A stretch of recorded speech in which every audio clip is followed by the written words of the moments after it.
la suite du trophée de l'avenir du week-end dernier et de l'anniversaire de Benjamin Bini, ou plutôt de la manade dans laquelle vous êtes le bail, le gardien, Benjamin.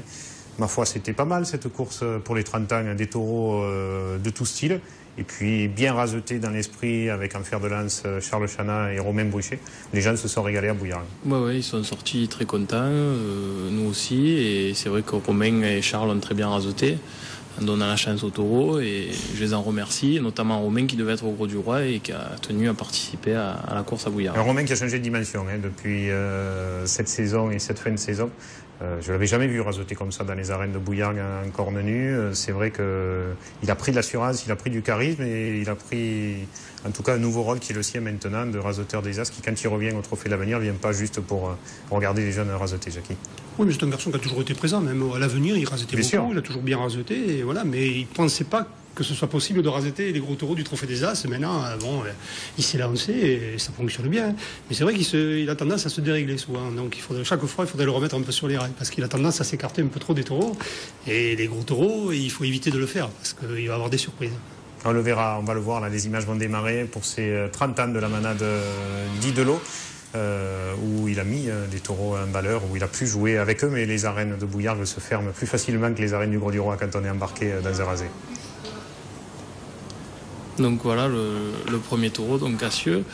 Donc c'est vrai qu'on avait des taureaux, on aurait voulu mettre des taureaux un peu plus jeunes, mais on a eu beaucoup de taureaux qui boitent en ce moment. Mais les taureaux comme lui, des taureaux de 10 ans qui ont été très intéressants. Des choses qui des fois chez nous c'est un peu compliqué, les taureaux qui des fois n'ont pas trop de jus, qui là aujourd'hui c'est vrai avec tout du jus. D'ailleurs les raseteurs m'ont dit bon, c'est pas facile à raseter. Mais c'est vrai que Cassieux a bien démarré, très spectaculaire. En premier, c'est un barricadier pour un premier. Bon, c'est vrai qu'on ne sort pas trop premier, comme il n'était pas trop loué cette année. Bon, mais là, il fallait qu'il y aille. Et c'est des taureaux, ça, qui ont 10 ans et qui seraient capables de franchir le palier supérieur. Je pense qu'ils sont intéressants. Et là, ils ont pas déçu. Donc ça, c'est l'arqué. Et Piazza qui a fait une très très bonne 10 minutes et qui à la 11e on a dû le rentrer car sur un gros coup de barrière où il a sauté, il s'est fait mal à la patte et donc il boite toujours, on espère que ça sera pas trop grave. Mais Piazza c'est le plus connu de la manade. Ouais, Piazza qui avait fait la finale des protections, qui a participé comme les trois gros premiers là, au Gland d'Or, à la Saint-Roch, à la Marguerite d'Or, et des taureaux très plaisants et très barricadiers. Voilà, donc c'est là qu'il se fait mal de suite et voilà, on a dû le rentrer. Et ensuite donc Salmé, un taureau un peu plus jeune, donc un taureau de 6 ans qui a fait à Ramon, redescend cette année, mais qui est déjà assez compliqué. Les raseteurs qui le craignent déjà pas mal parce qu'il baisse la tête et un taureau qui est intéressant, que j'aime beaucoup. Et donc Tango pour finir. Donc là c'était bien parce que c'est un taureau qui est assez brave sur le rasé, mais qui est en même temps spectaculaire. Donc ils l'ont très très bien raseté, ils se sont fait plaisir. Donc ils ont fait plaisir aux gens parce qu'à partir du moment où tu te fais plaisir en course camarguaise, je pense que tu le transmets aux gens. Et donc ça a très bien fini. Et c'était très bien. Ce qu'on ne fait pas toujours, c'est d'aider un peu les taureaux qui sont plus faciles. Voilà, après, là, on le voit le taureau. Voilà, là, l'avantage c'est que c'était des amis qui ont su faire plaisir. Et bon, Charles et Romain qui ont été à l'école taurine de Bouillargues, donc qui tenaient quand même à faire les choses comme il faut. Et c'est vrai que c'est ce qui manque des fois un peu sur ce style de taureau, qu'au lieu qu'il fasse 5 minutes, il pourrait faire 10-12 bonnes minutes et que les gens sortent un peu plus contents. C'était le cas et la course s'est refaite jusqu'à très tard au Café des Arts après. Aussi, ouais. Pas pour tout le monde, hein. Bon, il y en a qui ont des responsabilités maintenant, qui traînent un peu moins dans les cafés durant les fêtes votives. On a parlé de la manade Pastré qui est l'origine de l'élevage, du premier élevage d'Hubert Manot. Quelle est l'origine de la manade d'Idelot ? Donc Daniel avait commencé donc il y a 30 ans avec des origines Ribot et Guillerme, et nous avons fait abattre pour les mêmes raisons que la manade du Pantail, pour la tuberculose en 2002. L'année d'après il y a eu les inondations, qu'on a encore perdu des bêtes, donc ça n'a pas aidé, et donc la manade est redémarrée sur du Ribot, Joncas et Lagarde. Donc des taureaux de Lagarde, là, les 3 gros taureaux qui sont des taureaux qu'on a eu à Noubles, des taureaux d'origine de Lagarde. Et on a redémarré sur ces 3 races-là. Et bon, pour l'instant, il n'y a pas à se plaindre. pour une manade qui a redémarré, ça sort pas trop mal. Il y a quelques bestiaux qui arrivent, donc c'est bien. Et comme disait Hubert tout à l'heure, je pense que Daniel tient à remercier les gens qui l'ont aidé à redémarrer parce qu'il n'y a pas tout le monde qui est prêt à vous aider. Et les clubs taurins, évidemment, qui font confiance et qui continuent et qu'on essaye de ne pas décevoir. Voilà. En tout cas, bravo à vous, à la manade, aux amateurs. Ouais, aux amateurs. Et à Daniel Didelot d'avoir pris un bail le gardien aussi compétent. Oui, ça je sais pas, mais surtout aux amateurs, que sans eux, c'est vrai qu'on ne pourrait pas. Écoutez, un bail le gardien raseteur, Jackie, ça peut aider à trouver des caractéristiques chez certains taureaux. On verra s'il a galante dans quelques années. Il a une vision certainement différente des aficionados, parce que bon, il a été dans le rang et bon, il faut quand même acquérir une certaine connaissance pour raseter. C'est pas si facile que ça. Même si les maladies nous reprochent toujours, nous raseteurs, de ne pas avoir la même vision qu'eux. C'est vrai, on a une vision différente et là de ne pas avoir raseté. Et vous avez une vision différente de beaucoup de raseteurs aussi, Benjamin, quand vous étiez raseteur déjà. Oui, parce que c'est... Voilà. Côté où on est, on ne peut pas automatiquement avoir la même vue. Benjamin était déjà un peu côté taureau quand il était raseteur. Oui, j'ai toujours été un peu ce côté-là, mais c'est vrai que quand on rasette et qu'on est en pays en même temps, on apprend à découvrir d'autres choses sur les taureaux qui font que des fois en piste, ça nous aide aussi. Ouais. Voilà. Bon, alors pour ceux qui n'étaient pas aux 30 ans de la manade de Didelot, la ville de Vauvert clôturait sa saison avec, dès le samedi, Jackie, une course comptant pour le trophée de l'avenir. Et il y avait du monde samedi, dimanche, et même pour la paille là, chez Lilou, juste en dessous des arènes. Les images vont partir. Jackie, vous étiez le dimanche, vous, je crois. J'étais dimanche. Pour les As, et samedi. Ma foi, une course intéressante aussi, mais c'est toujours compliqué dans cette grande piste que de voir des courses comptant pour le trophée de l'avenir. Mais les gens ont été contents des taureaux de qualité, des raseteurs qui se sont engagés. On dit que la course avait été intéressante et dans ces grandes arènes comme ça, quand il y a une petite chambrée, bon, ça fait pas trop d'ambiance, ça met pas trop d'ambiance. Donc c'est dommage, mais les taureaux étaient bien. Il y a Jérôme Martin, comme Romain Mouchet, qui continue son petit bonhomme de chemin, lui aussi originaire de l'école de raseteurs de Bouillargues. Ouais. Jérôme qui rasette très bien, qui a eu, je pense, qui n'a pas trop bien démarré la saison, puis qui a eu un déclic et depuis, avec la cocarde d'or, etc., il est vraiment très en forme. Et tant mieux. Je crois qu'il est même passé sur le taureau, non? Et c'est pas ce jour-là qu'il y avait. Si, c'est ce jour-là où il passe le taureau.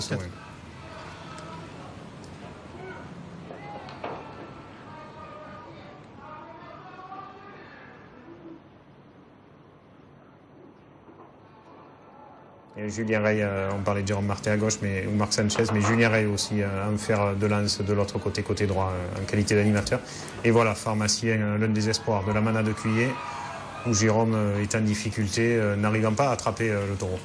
Et là, on se rend compte sur cette action le tempérament quand même de ce garçon, et on comprend pourquoi il arrive au plus haut niveau et il y reste. Il fait se raser, il passe dessous, il se replace et il repart comme s'il ne rien n'était. C'est pas écarté, il a été à la tête, le taureau, là, il a donné un petit coup, il a bougé un peu la tête, donc il n'a pas pu l'attraper, et donc ça l'a foutu par terre. Et juste après, il arrive, il lève le ruban, Jackie. Ouais, c'est dommage. Il ne tremble pas. Un taureau qui était sorti il y a 15 jours et qui était très bon déjà au Gros du Roi. Et c'était Alias Bienafetou qui était passé dessous aussi.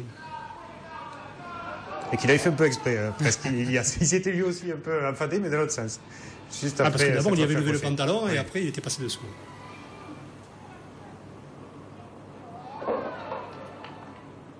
Sissou, je crois qu'il a gagné le prix, un prix de quelque chose, je ne sais pas, il a gagné quelque chose le lendemain, on lui a remis un prix, la manade de Saint-Pierre. Il y a Rémi Guillon aussi très bon, je n'en ai pas parlé encore dans cet après-midi, avec Adrien Poujol, un vieux briscard, conseilleur des jeunes raseteurs, mais assumant aussi bien sûr ses responsabilités. Et pas seulement de jeunes papas. En parlant de jeunes papas, une bise à la famille Noguera, qui a eu la chance d'avoir un très heureux événement il y a un jour de cela. On embrasse Nicolas, la maman. Un petit Gabriel. Voilà. On ne sait pas s'il sera déjà devant Noir et Blanc cette semaine, mais bravo pour ce moment de bonheur. Oui, on va lui laisser quelques semaines, Hubert. Voilà, donc ça c'était le samedi au trophée de l'avenir dans les arènes de Vauvert. Basculons pour le trophée des As le lendemain. Jackie, vous étiez, on le disait, présent, avec Jean-Pierre Omas, bien sûr, à la caméra dans cet après-midi. Finalement, on s'est mieux régalé le samedi. Certainement les aficionados, puisque moi je n'y étais pas, mais c'est vrai que bon, ça n'a pas été une course très très brillante. Au départ, il y avait Guépard qui était annoncé et qui a disparu de l'affiche parce que, soi-disant, il court au trophée des As, donc il ne pouvait pas être là. C'est dommage parce que je pense que s'il avait fait une grosse course, ça pouvait le relancer pour le trophée pour le Biodor. Et Marc Sanchez, comme vous disiez, en forme, on le voit là, même si il s'en sort d'une belle avec Pescaire de la Garde. Pescaire qui a fait une bonne course, même si quelquefois il a été un peu au milieu, il a eu des petits passages à vide, mais il a fait de grosses enfermées, surtout à gauche. Voilà, le meilleur de la course, vraiment, ça a été Sugar. Taureau qui a dominé un peu tout le monde, qui a du sérieux, de la tenue, et dangereux quand même. Taureau qui vient au fil des planches, comme ça, passer sa corne. Il faut... Une manade qui, avec Sylvie Rado, a 2 taureaux de qualité là. On est loin d'Eldorado, mais... Et des taureaux qui viennent aussi de Jeannet. Ouais, on est loin d'Eldorado pour ceux qui ont connu la manade. Salut les origines. Ouais. Et puis un taureau de la manade Renault avec Rabino, c'est une image de Jackie. Rabino qui était un peu... J'ai l'impression qu'ils étaient un peu mous. Il y a certains taureaux qui étaient un peu mous ce jour-là, je ne sais pas pourquoi. Et voilà, comme lui, il est un peu lourd, c'est un faux lent comme ça, mais il a fait quelques actions intéressantes, mais il est vite déshabillé.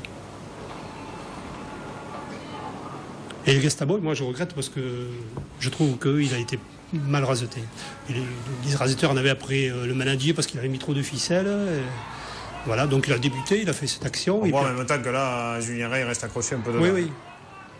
Et ça sort d'une belle.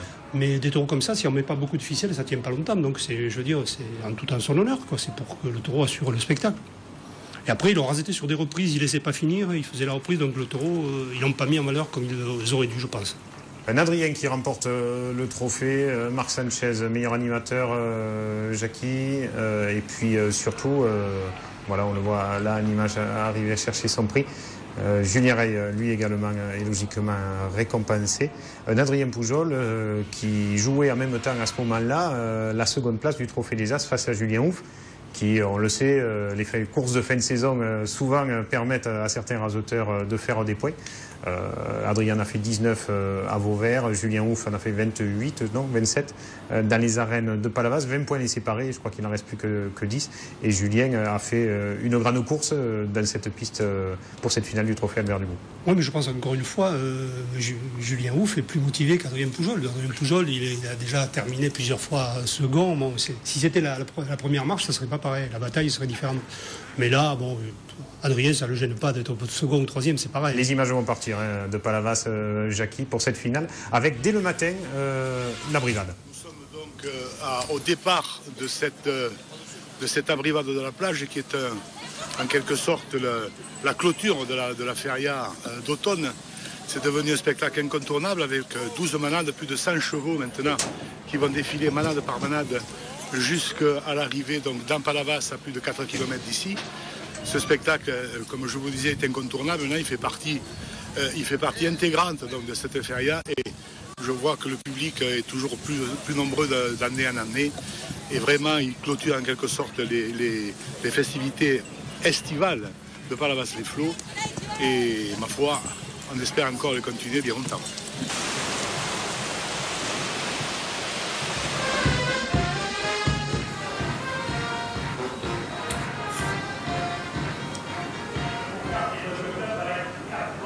Le premier taureau Jackie de cet après-midi, Banaru de la manade de Fabre-Maillan qui a fait un quart d'heure qu'on attendait de lui, voire un peu plus, dans quelques actions en planche, dont celle-ci après Oufdi.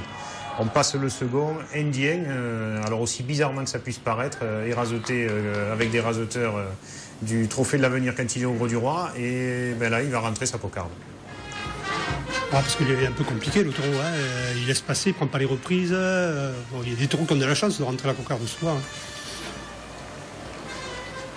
Et puis Mathis, qui était en présentation dans cet après-midi, lui qui a peut-être livré dans cette piste son plus grand quart d'heure.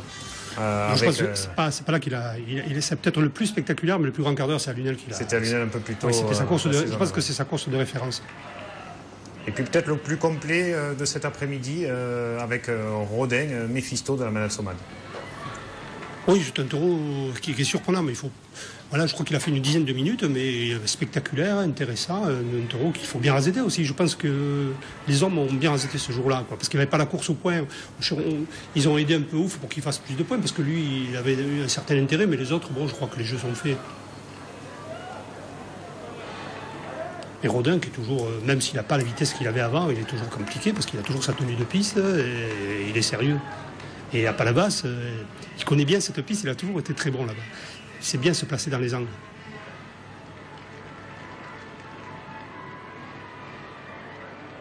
Et vous en parliez, on le voit, Julien Ouf qui en a fait des rasés pour essayer de recoller juste à la deuxième place avant la finale.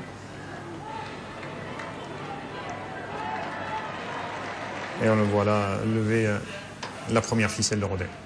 Et puis un petit taureau de lotier qui a été intéressant, hein, très mobile, vaillant. Oui, voilà, c'est un taureau qu'il faut bien raseter parce que bon, s'il est presque emboulé, il n'a pas de cornes. Et voilà, il faut l'aider un peu. On le voit, hein, Loïc Ozol s'arrête un peu pour qu'il fasse le coup de barrière. Ça peut mal se passer avec un taureau comme ça, mais s'il est bien raseté, c'est un taureau brillant. Et puis le taureau de Josette Lager, Moustique de la manade Richebois-Jacqui, qui a fait un quart d'heure honnête, mais qu'on a du mal à juger parce qu'il a vraiment pas pris beaucoup de rasés. Oui, parce qu'il est plus sérieux, ce taureau. Oui, il est plus sérieux. C'est déjà plus compliqué, il est capable de sauter après l'homme, il se tient. On l'avait vu, nous, pour Saint-Louis, et il avait été bien aussi. Et il a imposé sa loi, hein, en dernier, dans cet après-midi. Voilà, sur la table de chevet de Julien Ouf, un petit trophée Albert Dubout. Et la manade des Baumel récompensée avec le taureau Rodin, ainsi que la famille Lotier pour les adieux de Mathis devant, parmi sans doute ses plus chers supporters. Puisque voilà, la banderole peut-être a trôné pour la dernière fois. Je ne sais pas s'il sera en présentation à la finale. C'était une feria Camarguez. Il n'y avait pas de corrida. Ça, c'est une belle chose. C'est vrai, une feria d'automne que Camarguez. Ouais. On ne va pas revenir parce qu'on n'en a pas le temps sur les aléas des courses de la veille, dont la course de Tau. À un moment donné, il va falloir qu'on laisse les gens qui font quelque chose pour la Camargue pouvoir organiser, Jackie, sans que la fédération ou d'autres personnes veuillent leur mettre des bâtons dans les roues. Quoi. Non, mais je pense qu'il y a un règlement quand même qui dit qu'au moins de 30 km, il faut demander l'autorisation à la reine qui organise. Donc là, le Gros du Roi est autorisé, Mogio n'a pas voulu. Je ne pense pas que ça aurait fait de l'ombre à Mogio. Mogio était une course de ligue, ils ont fait 900 payants dans les arènes de Palavas. À un moment donné, il faut mesurer ce qui est important pour la course camarguaise, ce qui l'est moins. Je pense que c'était important de faire plaisir aux arènes de Palavas. À un moment donné, quand les organisateurs ne voudront plus s'y intéresser à la course camarguaise parce que c'est trop compliqué, je pense que personne ne sera gagnant. Voilà, fin d'émission. On va en venir à présent au top 5 et au taureau de la semaine. On va commencer par les raseteurs.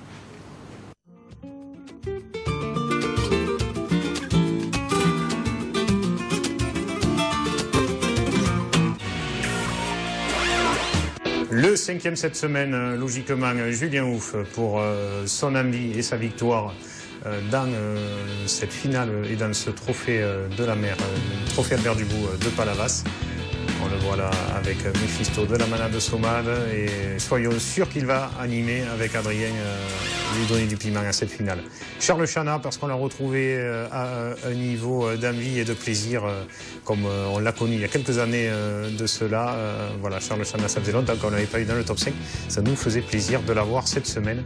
Il a fait une paire de rasés, dont celui-là, voilà, qui ne sont pas piqués des verres.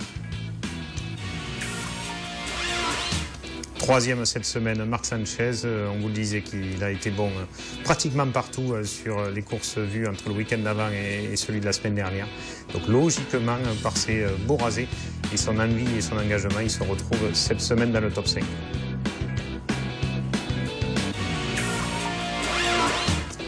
Second, Romain Bruchet, lui aussi, il continue. Il était, je sais pas, premier peut-être la semaine dernière, enfin en tout cas bien placé dans ce top 5. Il est cette semaine second à nouveau. Et cela en toute logique, juste par ces quelques rasés, juste pour faire plaisir, que ce soit au bail le gardien de la manade d'Idelot ou pour le public des arènes de Brouillard. Bravo à lui.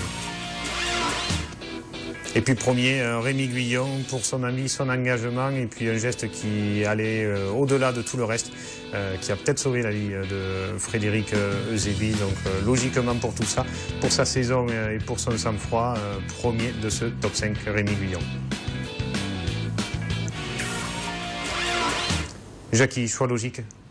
Oui, mais on aurait pu rajouter quelques raseteurs qu'on n'a pas vu dans les images, peut-être comme Lucas Fort. Mais Lucas Fort, on risque de l'avoir la semaine prochaine, donc on a gardé beaucoup de courses sur lesquelles il est, Cavaillon, etc.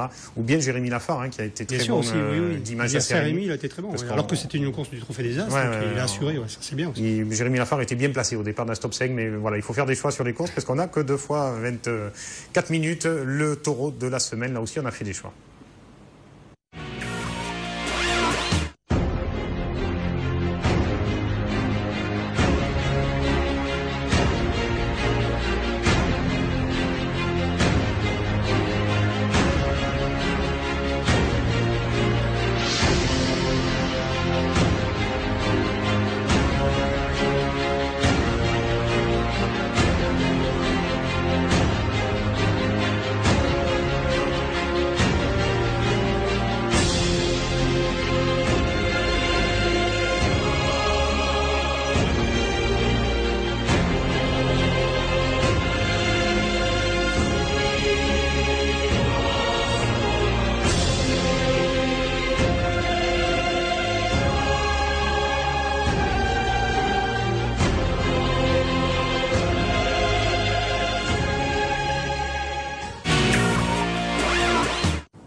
Hubert, Benjamin, bravo à vos manades, toutes les deux honorées. C'était compliqué d'en choisir une plutôt que l'autre parce que les deux ont été brillantes le week-end dernier et le week-end d'avant. Voilà, ça nous fait plaisir de vous avoir toutes les deux en taureau ou en manade de la semaine. Bravo à vous. Soyez sûr que le plaisir est partagé. Merci Hubert. Le programme de cette fin d'émission, en commençant par l'État, comme d'habitude, au Sainte-Marie-de-la-Mer, c'est gratuit. S'il fait beau, allez-y. S'il fait pas beau aussi, s'il pleut trop, n'y allez pas parce qu'à mon avis, ce sera reporté. Mais c'est dès ce mercredi 26 septembre. Voilà, avec les manades Aubanel, Rousseau, Navarro, Lautier, Guillerme, Blatière, Plot et Lucimbert. Les autres courses de cette fin de semaine, ça commence par les courses de ce samedi. Plus de courses, on vous le disait, comptant pour le Trophée des As, ou en tout cas la course de Beaucaire a été déclassée en course comptant pour le Trophée de l'Avenir. Samedi de course avec les fanfons de Guillerme à Jonquière-Saint-Vincent et à Cabane de l'autre côté en Provence. Là aussi une course comptant pour le Trophée de l'Avenir. Et puis dimanche 30 septembre, 4 courses, donc pas de course aux As, 4 courses pour le Trophée de l'Avenir. On vous le disait, Beaucaire d'un côté, Montfrein de l'autre. Bizarrerie, là, les gens ont pu changer la catégorie alors que Montfrein est à quelques kilomètres de Beaucaire pour une course qui était au départ aux As et à l'Avenir, mais bon. Le Plan d'Orgon, Aigues-Vives et Castries. Voilà le détail, 5 courses finalement pour ce dimanche. Et être à peu près complet, on a à peu près tout dit dans cette fin d'émission. Les horaires de rediffusion de Noir et Blanc, Nico, ça va s'afficher en régie. C'est bien sûr le mardi 20h45, mercredi 16h, samedi 23h et dimanche 10h et 17h sur TV Sud Camargue et TV Sud Montpellier. Mais c'est aussi sur TV Sud Camargue 2 horaires supplémentaires le jeudi à 11h et le samedi à 14h. Et sur la chaîne Marseille le samedi à 14h et le dimanche à 12h30. Voilà, on a été à peu près complet. Merci et bravo à vos deux manades. Merci Jackie d'avoir été là. Merci à toutes et à tous de nous avoir suivis. Au petit Romain, à tous nos caméramans et à Nico en régie avec Fred. Ciao, ciao.